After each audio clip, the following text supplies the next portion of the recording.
दोस्तों तो आज हम हैं एमबीएस के फाउंडर अमर सर के साथ और उनके एक और टॉपर विद्यार्थी जिनका नाम है गोविंद कुमार, जिनका 471 नंबर आया है बिहार बोर्ड की एग्जामिनेशन में और ये अपने डिस्ट्रिक्ट में तीसरे नंबर पर आते हैं। ठीक है, तो आज इनसे हम कुछ सवाल जवाब पूछेंगे कि आखिर ये इतने नंबर कैसे ले आते हैं और इनके कोचिंग संस्थान का जो नंबर है वो हर साल 400 प्लस आता है, तो ये कैसे आ पाता है। तो ढेर सारे प्रश्न का उत्तर जानेंगे इस वीडियो में, तो आप वीडियो को एंड तक जरूर देखें। तो सबसे पहले मेरा सवाल अमर सर से है कि एमबीएस का मतलब क्या हुआ। एक्चुअली एमबीएस जो है वो मेरे गुरु का नाम है, जिन्होंने मुझे इस तरह से तराशा और इस काबिल बनाया है। और एमबीएस गुरुकुल, इससे पहले मैंने बहुत तरह तरह के एमबीएस करके रखा था, लेकिन बाद में जब मैंने देखा कि ये स्टार्टअप इंस्टीट्यूट के रूप में जब एमबीएस को लाया, तो मैंने सोचा कि इस नाम को और यूनिक बनाया जाए। तो मैंने एमबीएस गुरुकुल किया। और एमबीएस का मतलब बता देता हूँ कि वैसे मिशन विजन स्ट्रेटजी नहीं है। एमबीएस मेरे गुरु का नाम है। एम से मनोज सर जो मुझे इंग्लिश पढ़ाते थे, और वी जो दिख रहा है वो विनय सर है जो हमको साइंस पढ़ाते थे, और संतोष सर, ठीक है, जो मतलब मैथ्स पढ़ाते थे। बाकी एस से मेरे मम्मी पापा का भी नाम है, जो मेरी मम्मी का नाम जो मुझे इस काबिल और भी बनाया, ठीक ना, तो उसका नाम जो बताऊं तो सुनीता देवी, और मेरे पिताजी का नाम श्री सत्तो पूर्वे है। बाकी चलिए, तो मेरा दूसरा क्वेश्चन यही है अमर सर कि आपके इंस्टीट्यूट में इतने अच्छे नंबर कैसे आ जाते हैं। साल दर साल हम देखते हैं कि हर बार नंबर इंक्रीज करता है। जैसे इससे पहले बार 451 या 52 नंबर था, उसके बाद इस बार आया है 471 नंबर, ठीक है, और उससे पिछले वाले की बात कर ले तो 436 नंबर था। तो आखिर ये कैसे इंक्रीज हो रहा है, मतलब साल भर साल इसका इंक्रीजमेंट देखने को मिल रहा है। तो इसके पीछे कोई राज है, कोई आप उसको मेडिसिन दवाई ववाई देते हैं जो उससे उसका नंबर बढ़ जाता है, तो बताइए इसके बारे में। देखिए, मेडिसिन ऐसा नहीं है। मेडिसिन तो हमको लगता है कि वो बीमारी में ही काम आता है। बाकी जो आप मेडिसिन की बात करते हैं, जो एजुकेशन में भी मेडिसिन होता है, लेकिन अलग अलग चीज़ों के लिए मेडिसिन अलग अलग फ़ायदे के लिए अलग अलग होता है। तो मैं बताता हूँ कि जब मैं 4 स्टूडेंट से जब कोचिंग स्टार्टअप किया था, तो उस समय मेरा पहला ही जो टॉपर स्टूडेंट था 426 नंबर लेके आया था। लेकिन जब हम दूसरे संस्थानों को देखते थे तो सोचते थे कि यार वो इतने मतलब नंबर कैसे ले आते हैं, टॉपर कैसे बनाते हैं। तो उसके पीछे मैंने बहुत सारा मेहनत किया कि देखा कि ये मतलब होता कैसे है। और होने का बहुत सारा रीज़न है कि बच्चे पे जो है ना टाइम देना पड़ता है, और आप टाइम दीजिएगा और उसका जो वैल्यूएशन होता है वो समझिएगा कि हाँ बच्चे को कहाँ ले जाना है, तो अपने आप टॉपर निकलता है। और आसान है, ये काम करना बहुत ही आसान है, और बशर्ते आप टाइम दीजिए। ठीक है, तो अभी हमने जाना कि आखिर ये टॉपर की फैक्ट्री कैसे बनाए हुए हैं और टॉपर कैसे निकालते हैं। ठीक, अगला मेरा प्रश्न ये है कि आजकल बच्चे बहुत ही ज़्यादा डिप्रेस हो जाते हैं। ठीक है, अगर बात कर ले 2022 की, तो 2022 में एक सीबीएसई की स्टूडेंट थी जिसने सुसाइड कर लिया क्योंकि उसका क्लास 10th का एग्ज़ाम आने वाला था। ठीक है, तो आखिर बच्चे एग्ज़ाम के टाइम में खुद को कैसे मोटिवेट रखें, कैसे प्रिपरेशन करें ताकि उन्हें बिना किसी फेयरनेस के अपने एग्ज़ाम को फेस कर पाए। ठीक है, तो आखिर इसको कैसे किया जाए। देखिए, एग्ज़ाम के डर को हटाना है ना, तो एक एग्ज़ाम देने से नहीं होता है। एग्ज़ाम को डर को हटाना है, या किसी बच्चे के को इस मतलब एग्ज़ाम के डर को ज़्यादातर होता ही है, चाहे वो कैसे भी मेहनत किया रहे, वो डर रहता ही है। टॉपर हो या जो भी है, नॉर्मल स्टूडेंट को रहता है। लेकिन इसको हटाने के लिए ना आपको ज़्यादातर हमको लगता है कि टीचर के साथ ही बच्चे को रहना चाहिए, और टीचर को भी कोऑपरेट करना चाहिए। किस माध्यम से? तो एक ही चीज़ है जिसको बोलते हैं टेस्ट सीरीज़। बच्चा का वैल्यूएशन पता चलता है, वो अपने आप को कॉन्फिडेंस लाता है वो टेस्ट के माध्यम से कि आज मुझे मैथ में 60 नंबर का क्वेश्चन बनना है, तो अगले टेस्ट में मैं ज़रूर 70 नंबर करूँगा। फिर इस तरह से करते करते उसका इतना कॉन्फिडेंस आ जाता है कि वो बोर्ड जो है ना, कोई भी बोर्ड हो, वहाँ बैठने लायक हो जाता है, और वो 100 नंबर क्या, वो कुछ भी कर सकता है। ठीक है, तो यही है, डिप्रेशन कुछ होता नहीं है। हाँ, टीचर को के साथ में रहना चाहिए बच्चे को भी टीचर को भी साथ देना चाहिए बच्चे को इस माध्यम से। तो मेरा अगला प्रश्न ये है कि आखिर बच्चे को मोटिवेट कैसे रखा जाए। जैसे कि ये पॉडकास्ट बहुत सारे टीचर भी देखेंगे, बहुत सारे पेरेंट्स भी देखेंगे, तो यही प्रश्न आता है कि बच्चे कई बार मतलब वही बात है कि मतलब लगता है उससे कुछ नहीं हो पाएगा।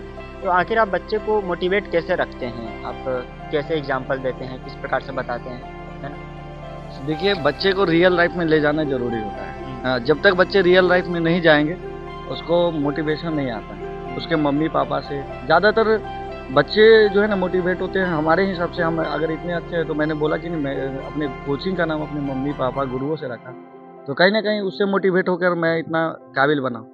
तो वहाँ की बात है क्या कि बच्चे भी हमसे मोटिवेट मोटिवेट होकर यानी वो इस काबिल बनते हैं, ठीक है। हाँ, तो ऐसा नहीं है, बच्चे बहुत मतलब क्या कहें कि हम ही को देखे या बच्चे के साथ खुश रहना पड़ता है। आप कितना भी दुखी हो उससे फर्क नहीं पड़ता, लेकिन आपको दिखाना है बच्चे के साथ कि मैं देखो कितना खुश हूँ, मैं जो काम कर रहा हूँ अच्छा हूँ, तो वो पढ़ाई कर रहा है उस समय भी वो खुश रहेगा, ठीक है। तो बच्चे अपने आप मोटिवेट होते हैं टीचर से। तो क्या क्लास को अगर हम मतलब मैंने देखा है कि आप कई सारे क्लास में फ़नी वे में पढ़ाते हैं, तो क्लास को क्या फ़नी वे में पढ़ाना ज़रूरी है? मतलब कई सारे बच्चों का नाम आप अजीब तरीके से रख देते हैं, जैसे किसी का नाम साइंटिस्ट हो गया, किसी का नाम कलवा हो गया, तो इस प्रकार से दिया जाता है।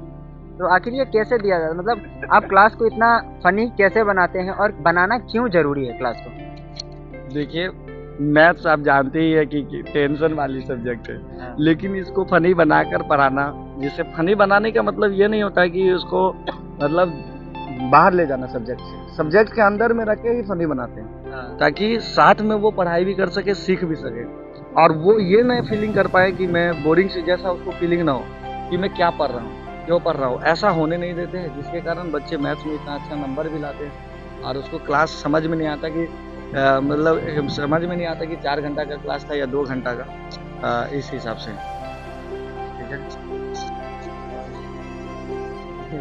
चलिए, तो अभी हमने जाना एमबीएस के फाउंडर अमर जी से कि आखिर वो बच्चों को कैसे मोटिवेट करते हैं, कैसे पढ़ाते हैं, ढेर सारी चीज़ें। अब यहाँ पर एक और टॉपर विद्यार्थी है जो अभी बहुत ही ज़्यादा उदास थे, क्यों उदास थे ये तो नहीं मालूम, लेकिन उदास थे, ठीक सोच है। रहा है, तो चलिए उदासी की बात नहीं है, सोच रहा है ये, अच्छा सोच कुछ रहा है। कि बिट्टू हमारे क्या पूछेंगे, उसी के अच्छा, बारे में सोच रहा है।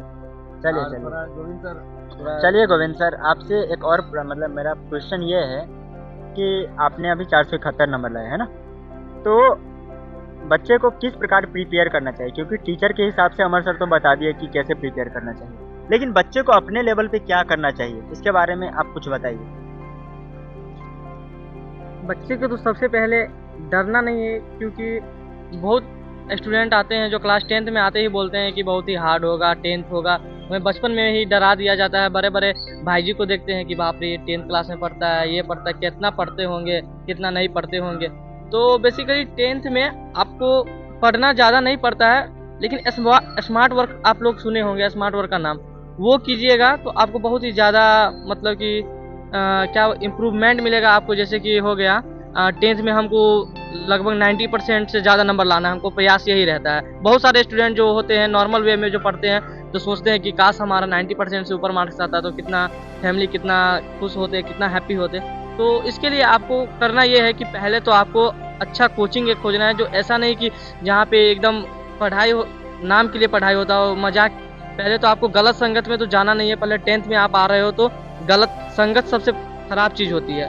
तो 10th क्लास में आपको गलत संगत में नहीं जाना है, क्योंकि वहाँ पे आते ही पूरा बच्चे का माइंड होता है सो अट्रैक्ट होता है एक दूसरे के प्रति कि इसके प्रति हम जाए और उसके प्रति हम जाए।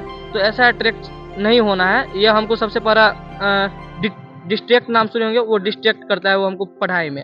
उधर अट्रैक्ट होता है और इधर पढ़ाई से डिस्ट्रैक्ट होता है। तो ऐसा नहीं करना है, आपको एकदम पहले उस सब से दूर हो जाना है और आपको बस पढ़ाई करना है कि हाँ, मुझे पढ़ना है तो पढ़ना है। आपको किताब से, स्टडी से अट्रैक्ट होना है। तो क्या करना है, आपको बस पढ़ना है, और जो कोचिंग में पढ़ाई होता है तो उतना भी हाई नहीं पढ़ना है, बस पढ़ना है और घर पे उसको जो कोचिंग में पढ़ाई उसको रिवाइज कीजिए। और पहले आप कोशिश करिए कि आप वो बुक है जो सर पढ़ाते हैं कोचिंग में, वो पहले खुद आप प्रयास करें कि हम थोड़ा पढ़ लेते हैं इस बुक को। जैसे कि कोई चैप्टर पढ़ाई होने वाला है, क्वाड्रेटिक, जैसे क्वाड्रेटिक हो गया, पोलिनोमियल यानी बहुपद हो गया, तो ये चैप्टर होता है मैथ का। अदर जो भी चैप्टर हो, जिस विषय का, सभी विषय का अलग अलग चैप्टर होता है। तो अगर कोई टीचर आपको बोल दे, एक दिन पहले ही जानकारी वैसे टीचर दे देते हैं कि कल आप लोगों का ये चैप्टर पढ़ाई होगा, तो वो बोल भी देते हैं कि आप लोग खुद घर से पढ़ के आइएगा। लेकिन बहुत स्टूडेंट मजाक में ले लेते हैं, नहीं नहीं, अरे सर है ही तो हम क्या पढ़ेंगे घर पे। तो ऐसी बात नहीं है। आपको जो टीचर बोले हैं कि घर पे पढ़ के आइए, इसका कोई रीजन होता है कि घर पे पढ़िएगा तो क्या होगा। आपको घर पे इसको पढ़ना है और वहाँ पे जाइएगा तो आपको जो भी सर पढ़ाएंगे तो हाँ, ये मैंने तो किताब में सुना था ये वर्ड, ये तो अभी तो भाई जी बोल रहे हैं, ये सर बोल रहे हैं कि अभी ये वर्ड बोले हैं, अभी तो हम किताब में सुना था। तो आपको पूरा माइंड में बैठ जाएगा, हाँ ये वर्ड सुना था, जिससे आप कहीं भी ये शब्द देखेंगे। मैंने परीक्षा भी दिया तो मैंने इतना पढ़ा था कि किताब पहले पढ़ता था और फिर भाई जी भी पढ़ाते थे। तो मैंने एग्जाम में जब भी बैठता था तो मुझे लगता था अरे ये क्वेश्चन मुझे टकरा ही जाता है, सब क्वेश्चन आ ही जाता है। तो मैं फ्रेंड से बोलता था यार मेरा सब क्वेश्चन टकरा ही जाता है। तो वो बोलता है कि अरे भाई तू पढ़ता है इसलिए टकराता है, जो नहीं पढ़ता उसको कैसे टकराएगा। तो ऐसा बात नहीं है, पहले आप जो भी टीचर पढ़ाते हैं उसको सबसे पहले तो रीडिंग कीजिए, उसको रिमेम्बर कीजिए, पहले कि उसको रिवाइज कीजिए। रिवाइज करना सबसे बड़ी बात है। और फेयर वेयर कंप्लीट उतना मत कीजिए, क्योंकि आप नोट्स बनाने का प्रयास ज़्यादा कीजिए, स्मार्ट वर्क करिए। फेयर तो सभी कंप्लीट करते हैं, 10th में जितना बच्चा होगा सबको फेयर कंप्लीट कराया जाता है। आप नोट्स बनाने का प्रयास कीजिए। नोट्स से क्या होता है कि उसमें छोटा पॉइंट रहता है बट उसमें बात बड़ी रहती है। तो आप स्मार्ट वर्क करिए, ज़्यादा नहीं। 10th में अगर आपको 90% से ज़्यादा मार्क्स लाना है तो 4-5 घंटा बहुत ज़्यादा काफ़ी है, लेकिन सेल्फ स्टडी, और वो भी ध्यान से। ये नहीं कि अब 2 घंटा पढ़ लिए और थोड़ा देर मोबाइल चला लेते हैं। मोबाइल सबसे बड़ी प्रॉब्लम है। 10th में आपको मोबाइल देखना ही नहीं है, पहली बात। उतना देखना है नॉर्मल वे में, लेकिन देखना हमारे ख्याल से बंद कर देना चाहिए मोबाइल 10th में, क्योंकि आगे लाइफ में बहुत मोबाइल ही आपका लाइफ बन जाएगा। अभी अगर मोबाइल को आप बंद कर रहे हैं तो मैं यही बताना चाहता हूँ कि आप स्मार्ट वर्क करने का प्रयास करें, ना कि हार्ड वर्क। और जो टीचर पढ़ाते हैं उन्हें आप रिवाइज कीजिए घर ज़्यादा से ज़्यादा। और लास्ट में क्या कीजिए, टेस्ट देने का ज़्यादा प्रयास कीजिए, क्योंकि व्यक्ति टेस्ट से उसको डर हट जाता है कि हाँ मुझे 10th में इतना नंबर लाना है, भाई यहाँ पे जाएंगे तो सर क्या डरा देंगे, ये बनाना रहेगा, सवाल पूरा भूल जाएंगे। ऐसा बात नहीं, टेस्ट देंगे तो आपको टेस्ट में आदत पड़ जाती है, हाथ मतलब मेरा हैंड का आदत पड़ जाता है कि हाँ एकदम फास्ट में लिखना है। अगर कभी कभी होता है स्टूडेंट को बोल जाता है कि मेरा पेपर छीन लिया गया तो इसलिए मेरा ज़्यादा नंबर नहीं आ पाया। तो ऐसी बात नहीं है, आप टेस्ट दीजिए। टेस्ट होता है जिस कोचिंग में टेस्ट होता है, या जहाँ पर भी टेस्ट अगर अलग से आपको जिस कोचिंग में लिया जाता है तो वहाँ पे जाके आप टेस्ट मतलब कि कर सकते हैं क्लेम, और वहाँ पे टेस्ट देने का ज़्यादा से ज़्यादा प्रयास कीजिए। रिटन दीजिए, ओरल दीजिए, जो भी टेस्ट होता है, objective subjective all to all test दीजिए, जिससे आपका पूरा जो भी आप टेस्ट देंगे वो, और उसको टेस्ट देने के बाद उसको आपको घर पे रिमेम्बर भी करना है। तो यही बोलना चाहूँगा कि आप लास्ट में टेस्ट देने का प्रयास करें और नोट्स ज़्यादा बनाएं, नोट्स को पढ़े भी। ये नहीं कि नोट्स बना लिए फेयर बना लिए, पढ़े नहीं, पढ़ना है, ठीक है। तो उतना ही, बस इतना कर लेगा तो हमारे ख्याल से 90% आराम से आ जाएगा, और टॉपर भी आ सकता है इतना करने से, उतना हार्ड वर्क नहीं करना। तो गोविंद सर ने काफ़ी बड़ा आंसर दिया, और अगर कोई इसको ध्यान से सुने तो सच में उसकी 90% प्रॉब्लम सॉल्व हो जाएगी। मेरा अगला प्रश्न ये है कि बहुत सारे बच्चे को कोई भी चीज़ याद नहीं रहता, मतलब कुछ याद किए और भूल गए, ठीक है। तो इसके रिलेटेड कोई टिप्स एंड ट्रिक्स अगर आप देना चाहें तो जरूर दीजिए।